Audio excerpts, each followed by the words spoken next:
There comes a time in every rightly constructed boy's life when he has a raging desire to go somewhere and dig for treasure. Mark Twain.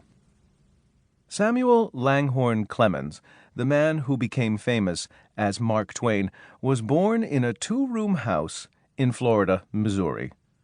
The date was November 30th, 1835. Halley's Comet, which appears only once every 76 years, streaked across the sky that night. Was the brilliant light a sign? Sam's mother, Jane, hoped so. Her little Sammy had arrived 2 months early. He was so small and frail that she feared he wouldn't live. In those days, many children, including 3 of Sam's 6 brothers and sisters, did not live past childhood.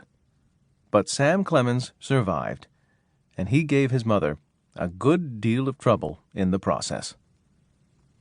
In 1839, Sam's family moved to the larger town of Hannibal, Missouri. Sam's father, John Clemens, was a lawyer and shopkeeper. John hoped to leave hard times behind.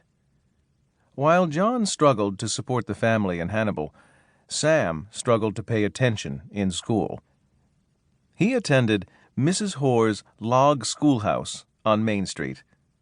Sam was a terrific speller and loved to read, but he was restless and excitable. He often broke the rules or played hooky. Hannibal was a river town between 2 bluffs that overlooked the mighty Mississippi River. Sam called it a boy's paradise.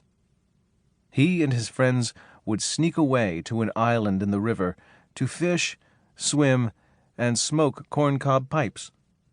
Other days, they played in the woods. They pretended to be pirates, Indians, and Robin Hood and his merry men. There were also caves downriver where the boys went looking for treasure. It was exciting and scary to explore dark, underground passages. Sam once got lost in the caves, and he almost drowned in the river 9 times. "You gave me more uneasiness than any child I had," his mother told him. Sam later said he thought she enjoyed it. The Mississippi River brought the world to Sam Clemens's doorstep. In the days before cars or cross-country railroads, the river was one of the country's major highways.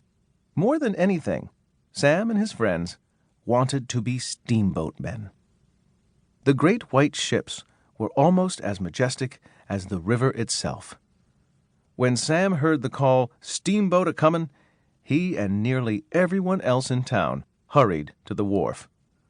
Sam couldn't take his eyes off the handsome boats or the rough-talking roustabouts who loaded and unloaded their cargo.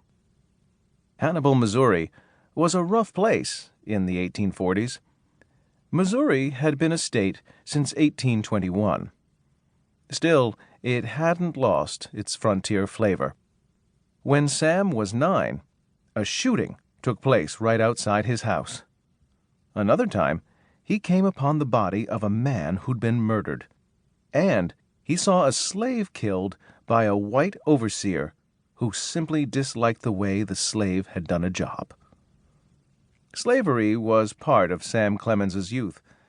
Hannibal was like most places in the South. White people found ways to excuse the fact that nearly 3 million blacks were slaves. Slaves belonged to their owners, just like a horse or a dog.